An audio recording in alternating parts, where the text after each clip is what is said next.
Hi guys! 'Isha' movie ఎలా ఉందని చెప్పుకుందాం. 'ఈషా' మూవీలో ఫస్ట్ హాఫ్ అయితే మాత్రం మనకైతే ఒక మూవీలోకి ఎంటర్ అవ్వడానికి ఏ మూవీ అయినా అరగంట అయితే టైం అయితే తీసుకుంటాడు.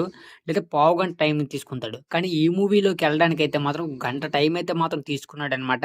బట్ ఓవరాల్‌గా మాత్రం ఆ గంట అయిపోయిన వెంటనే ఇక స్టార్ట్ అయ్యిద్ది హర్రర్ సీన్స్ అన్నాడు కదా! మనకి భయపెడతారన్నాడు కదా! ప్రమోషన్స్‌లో అయితే మాత్రం అని మనం చూస్తున్నప్పుడు ఒక్క ఇంటర్వెల్ అయితే మాత్రం వచ్చేసి మనకైతే మాత్రం అట్టర్ ఫ్లాప్ అయితే చేసిద్దనమాట. తర్వాత ఇంటర్వెల్ తర్వాతైనా కొద్దిగా మనకి హర్రర్‌గా అయితే అనిపించిద్దని మనం మూవీ చూస్తున్నప్పుడు, మనకైతే మూవీ అయితే మాత్రం ఎగ్జిట్ వరకు మనకి ఏ మాత్రం కూడా భయమైతే అనిపించదు.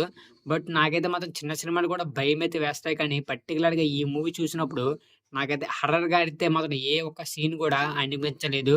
బట్ నాతో పాటు చాలామందైతే మాత్రం మూవీ అయితే చూసుంటారు కానీ, వాళ్ళకైతే ఏ రకంగా అనిపించిందో తెలీదు. బట్ మీరు చూసినట్లయితే మాత్రం కామెంట్స్‌లో కామెంట్ అయితే చేయండి. నాకైతే మాత్రం ఈ మూవీ అయితే మాత్రం హర్రర్‌గా అయితే అనిపించలేదు గైస్. కొన్ని మ్యూజిక్స్ అయితే మాత్రం పర్లేదనేలాగైతే ఉండిద్ది.